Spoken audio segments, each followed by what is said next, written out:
Do you hear that?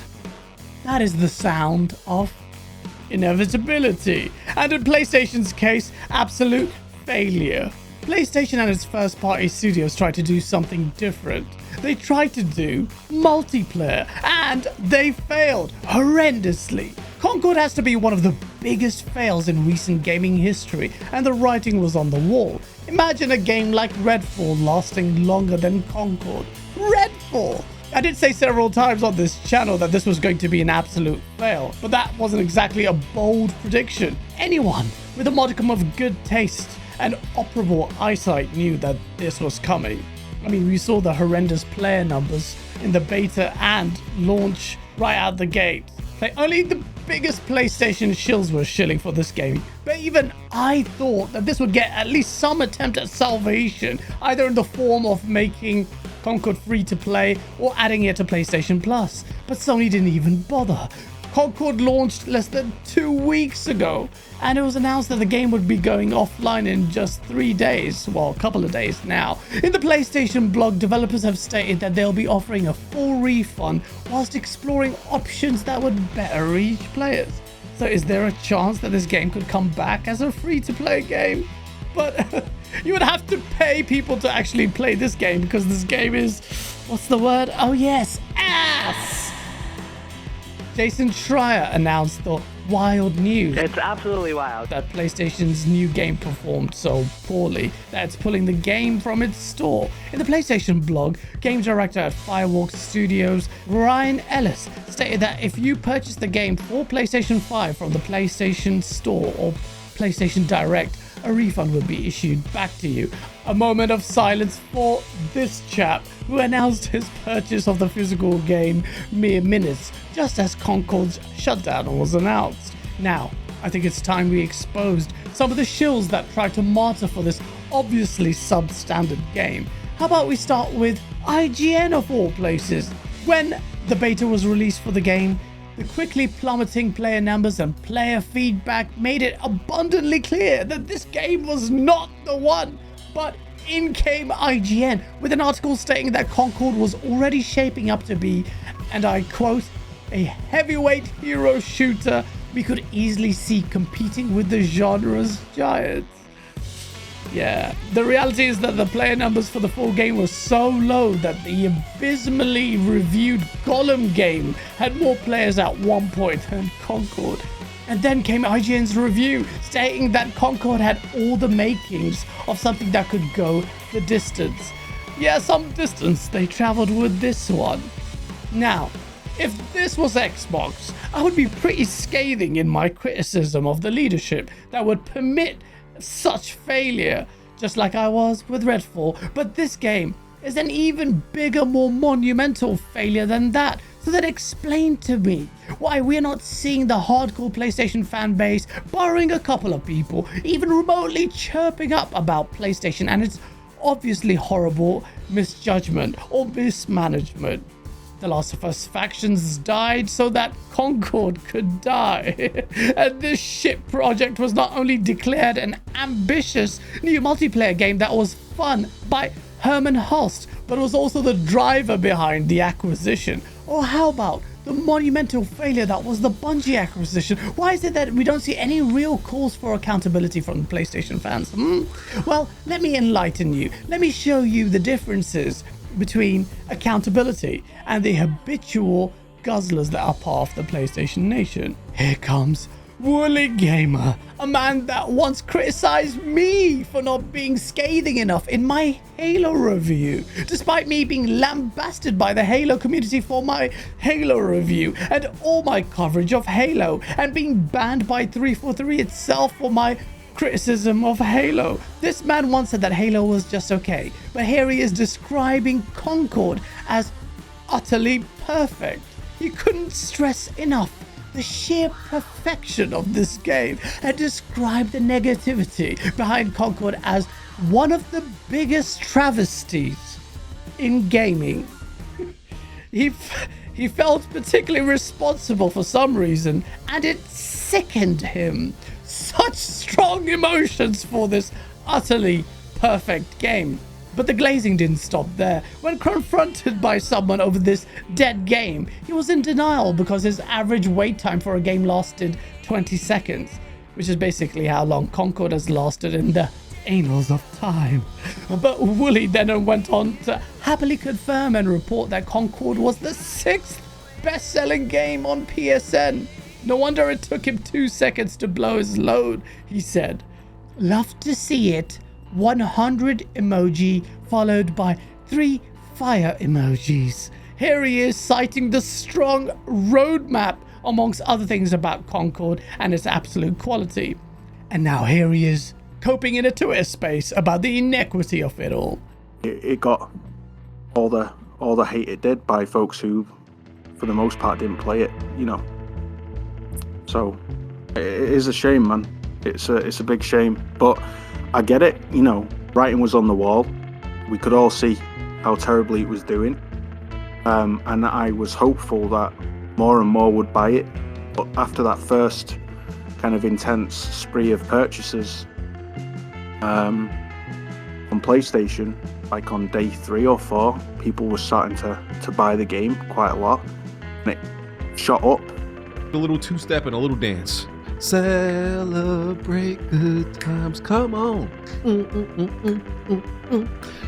I don't know if I've ever seen a game that was released.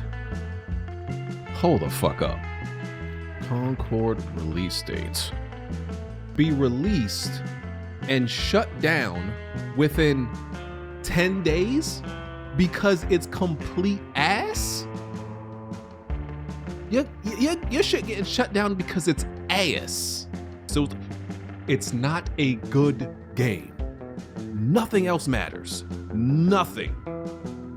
Similar to Wooly, this old man called Sumo also loves getting absolutely shafted. Once famously duped along with other PlayStation fanboys by a scammer who realized that PlayStation fanboys are easily parted with their money because they have the intellectual capacity of a doorknob. Nah, that Cash App is nasty. That Cash App is nasty. Sumo has displayed his fondness for badly aged predictions and bad taste in games many times, from defending Suicide Squad like his life depended on it, even after the game committed seppuku, to citing why Bungie is not a bad acquisition, to announcing that the ABK deal would not go through, to then glazing Concord, citing its number 4 place in the PlayStation Store, then comparing Concord to Pentiment, and then suggesting that that game is not niche.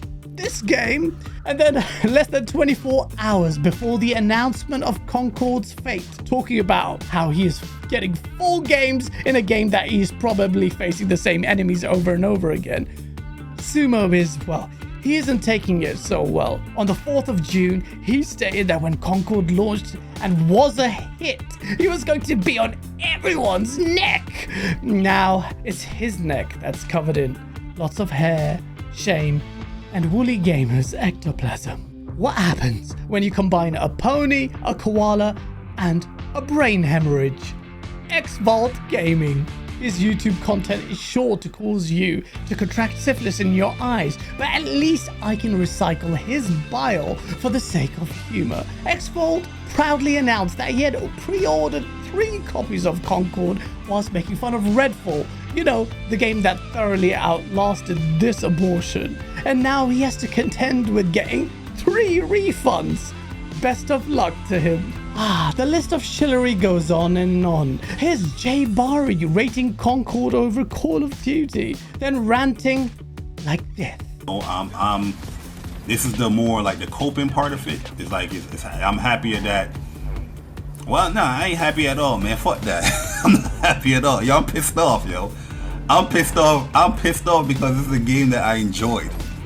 And I'm just sick and tired of people that don't play these type of games or don't play the game itself, have these strong opinions for shit that they're not playing. Icon Era is a forum and a literal toilet created by PlayStation fanboys. One of their posts headlined, "Microsoft is afraid of Concord." Yes, afraid of ever replicating its failures. Speaking of toilets, former Xbox zealot and now deranged and failed YouTuber Red Dragon has seen fit to unblock me only to reveal the diarrhea he now calls content. He used Concord's failure to give props to Sony for recognizing good standards and offering refunds immediately. It's a shame that Sony couldn't recognize that quality early on when they looked at the game and not after they released it, eh? How about the fact that the PlayStation CEO Herman Hulst talked about how ambitious Concord is and how much fun he was having playing this game, and here he is in a press release stating that fans would be very pleased when they see what Firewalk has in store for them. That quality assurance. Well done, Sony.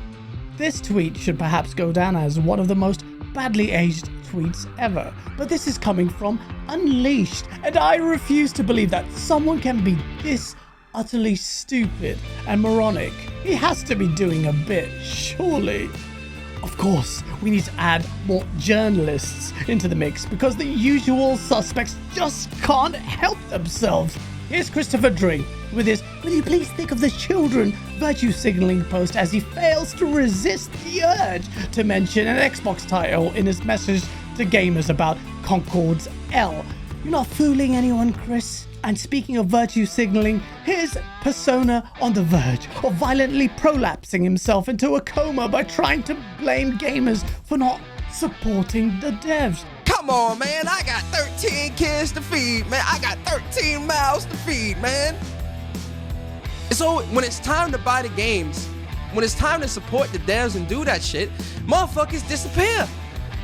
Why are you asking gamers to Support the devs when mediocrity is what these developers are after 8 years? Yes, 8 years of development. The virtue signaling is so grating. Yes, Paris Lily, you heard me. Now, Portrock. He bleeds blue through and through, but even he has had enough of the glazing from PlayStation fans. Here he is getting bukkakied by his own panel of fanboys trying to damage control this L. Oh, sorry. Yeah, So and guess what? Sony could be putting all this money into live service, and if they majority flopped, that puts them. Listen, hold up. That puts them in a bind. I'm gonna tell Herman Holst the same shit I tell fucking Phil Spencer. You better get good. No, you no, motherfucker, you better be getting good. No, what Herman Holst will tell you is we going day and day on PC because we have to. Okay, then guess what? He'll do that. Who gives a fuck? What do you mean? Who gives a fuck? Hell no! You see what I'm talking? Yeah, I told you. I told you these multiplayer dudes are the OP. They're the ops. They're the ops. I told you. Listen, the Civil War began. The Civil War began. Pick a side. Pick a side. You hear them? Suck J-Dog. They are dog shit at multiplayer. Dog shit. Bleeding Edge is better than Sony's own attempts. This shit is garbage, bro. Let's stop the cap. They suck. Listen, Jordan, got it. You tried your hand in basketball. It's cute. You got your little pinstripes. You swung your little bat in the batting cage. Shut your ass, get back on the court, and win some championships. There you go. You had your little bands. He wants PlayStation to stick to single-player games only and to be a, excuse the pun, one-trick pony. So, is PlayStation and its first-party studios unable to do multiplayer games?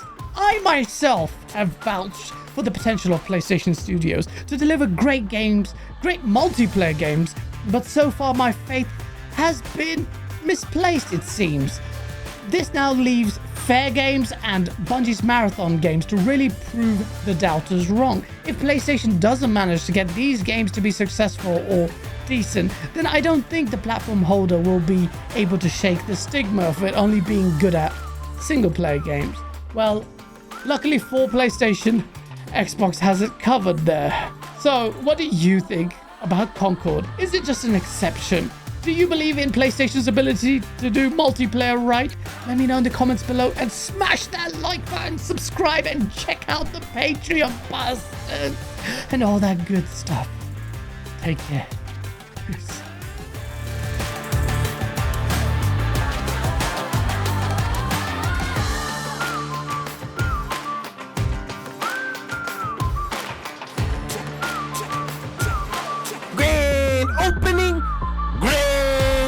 thousand.